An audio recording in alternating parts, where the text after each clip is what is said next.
So please don't mess anything up, okay? Taylor, come here. I like here. Back up. I want to show you something. Go back up here and look up here. See those things that hang down? No, I just gotta. See those things that hang down? Yeah. See the drip of water there? Yeah. That's from years and years and years of that dripping, and it just keeps building up and building up. Did you hear what he said? What? I know it's going to happen, huh? Don't lean up against dirty rocks. They're going to go up, and yeah, it's going to happen, but no, it doesn't matter. It's going to be Hernando, Olive Branch, or South. Probably Hernando or Olive Branch. Neither one of those. Yeah, that'll be fine. Tell Dave it's up. No cooking stuff. Ew. I got drip down. Yeah, drip down. We got cave water out there.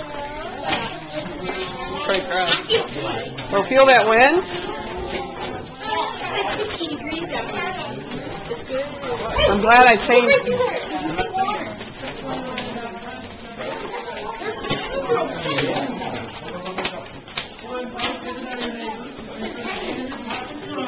What's this?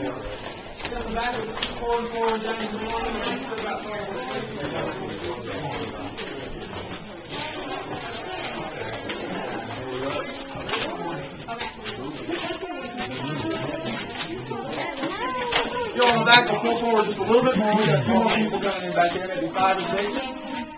Guys in? Let me have the booth back there. Yo. Alrighty. Are you in, Sean? Alright. We'd like to welcome everybody again to Ruby Falls. And again, my name is Jeremiah, and I'm going to be leading you through the cave today. Now, before we get started, one thing a lot of people like to know is since there are no natural entrances or exits to the cave, how the cave was discovered. We're going to watch this awesome little tape right now that'll tell you all about it. Welcome to historic Ruby Falls. We're glad you're here. Your elevator trip brought you down 260 feet into the very heart of Lookout Mountain. As you make your way from downtown Chattanooga, Lookout Mountain dominates the skyline, rising up from the banks of the Tennessee River and stretching 80 miles southwest into Georgia and Alabama. The old Lookout Mountain Cave has a natural opening on the banks of the Tennessee River.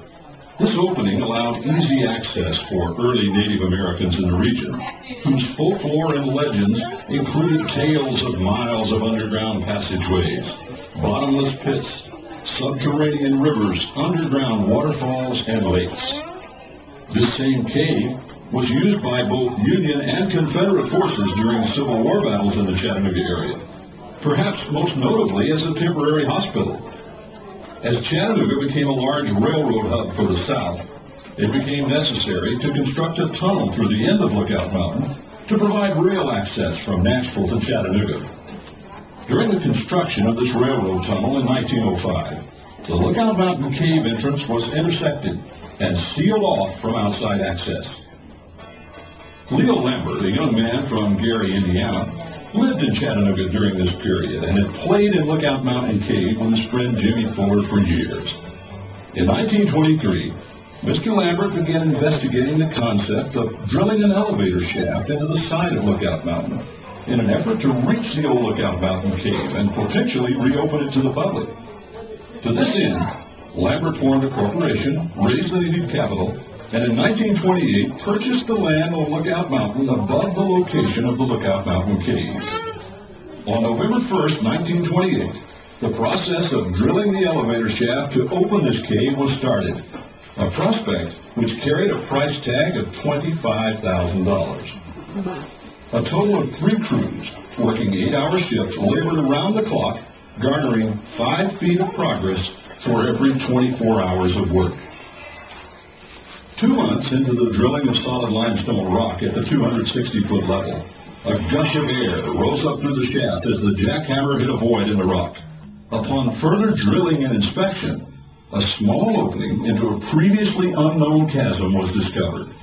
This opening, measuring 2 feet high by 4 feet wide, was immediately explored by Lambert, his friend Jimmy Fuller, and a small crew. They disappeared into the chasm and were gone for 17 hours. Upon their return, Lambert excitedly told of the discovery of amazing geological formations and the existence of an enormous waterfall. A few days later, Lambert re-entered this newfound cave with his wife Ruby and christened this natural waterfall with her name, Ruby Falls. Drilling continued to the 420-foot mark where the shaft intersected the Lookout Mountain cave as expected 90 days after drilling had begun. In total, 15,000 pounds of dynamite was used to loosen 5 million pounds of limestone, which was removed from the shaft 1 bucket full at a time. The same rock was then used to build the cavern castle entrance building and was also used to develop the cave trails. On December 30th, 1929, 14 months after the drilling began, the Lookout Mountain Cave was open to the public, while construction of the newfound Ruby Falls Cave continued.